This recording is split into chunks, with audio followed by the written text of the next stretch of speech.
Assalamualaikum warahmatullahi wabarakatuh.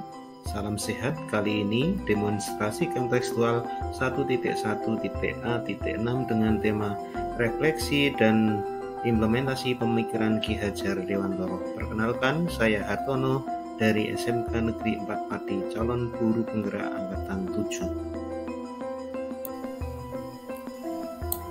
7. Ketika membahas pemikiran KHD, pendidikan adalah tempat persemaian benih-benih kebudayaan dalam masyarakat.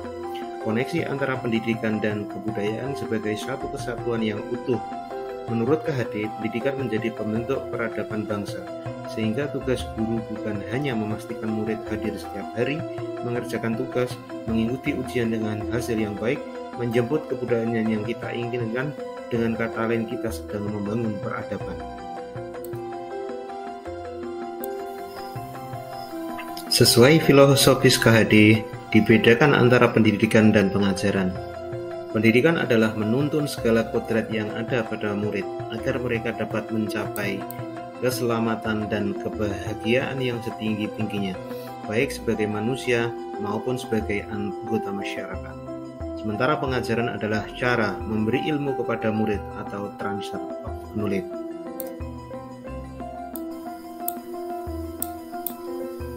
Pendidikan yang menuntun, KHD mengumpamakan guru sebagai seorang petani yang menanam padi. Ia hanya bisa menuntun tumbuh kembang padi tersebut. Petani tersebut bisa memperbaiki kondisi tanah, memelihara tanaman padi, memberi pupuk, menyiram, menyiangi gulma, mengambil jamur, menghalau belalang dan burung atau jamur-jamur yang mengganggu. Meskipun pertumbuhan padi dapat dipantau dan diperbaiki, tetapi petani tersebut tidak dapat mengganti kodrat padi. Misalnya padi yang ditanam tidak bisa dirubah dan tumbuh menjadi jagung. Petani juga tidak bisa memelihara padi seperti halnya memelihara tanaman jagung, kedelai, kacang, dan lain sebagainya. Petani hanya bisa memelihara sesuai tumbuh kembang tanamannya. Begitu juga guru, harus senantiasa merawat tumbuh kembang setiap murid sesuai dengan potensi unik yang dimiliki tiap individu.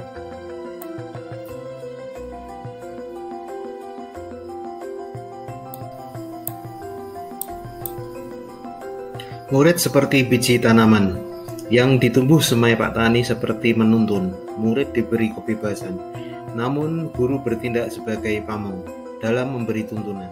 Inilah hakikat dari merdeka belajar yang sesungguhnya. Dasar-dasar pendidikan yang menuntun. KHD menyampaikan, kekuatan sosial kultural menjadi proses menebalkan kekuatan kodrat anak yang masih samar-samar. Pendidikan bertujuan menuntun murid untuk menebalkan garis samar-samar agar dapat memperbaiki menjadi manusia seutuhnya, sehingga anak tidak dianggap sebagai kertas kosong yang bisa digambar sesuai keinginan orang dewasa.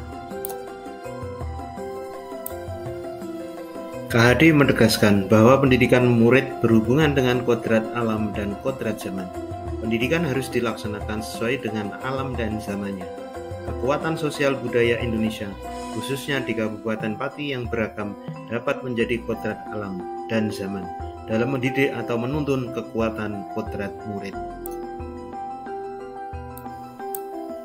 Budi pekerti menjadi bukti nyata keselarasan hidup antara cipta, rasa, karsa, dan karya. Keselarasan hidup murid dilatih melalui pemahaman kesadaran diri yang baik tentang kekuatan dirinya. Kemudian dilatih mengolah diri agar mampu memiliki kesadaran sosial. Disinilah peran penting seorang guru untuk menjadi pamong murid agar menjadi manusia yang mandiri, manusia yang merdeka, dan bermanfaat bagi sesamanya. Strategi mewujudkan pemikiran KHD sebagai calon guru penggerak dengan penerapan. Pertama, pembelajaran berpihak pada murid, menggunakan model-model pembelajaran terkini dan sesuai zamannya.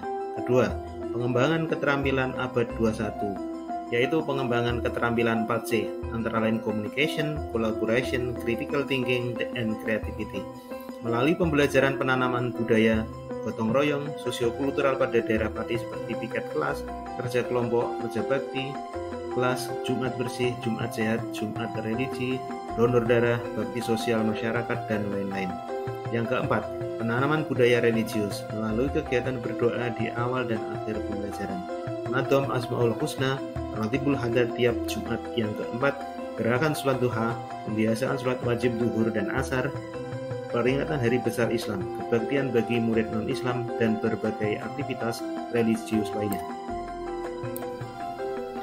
Berbagai tantangan guru untuk implementasi pemikiran KHD, misalnya kurangnya pemahaman model-model pembelajaran terkini maupun modernisasi gaya hidup terkini yang mengerus nilai-nilai budaya bangsa kita. Solusi dengan mengikuti berbagai pelatihan yang relevan, belajar dari berbagai sumber, dan mengikuti pelatihan yang relevan, komunikasi dengan orang tua yang murid secara rutin dan efektif.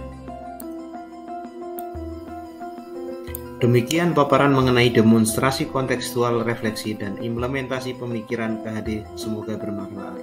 Kesimpulan, pemikiran KHD sangat relevan dengan kebutuhan pendidikan dan pengajaran saat ini. Dengan harapan, filosofis KHD bisa diimplementasikan langsung pada satuan pendidikan dan diberikan keleluasaan sesuai daya dukung masing-masing. Terima kasih dan wassalamualaikum warahmatullahi wabarakatuh.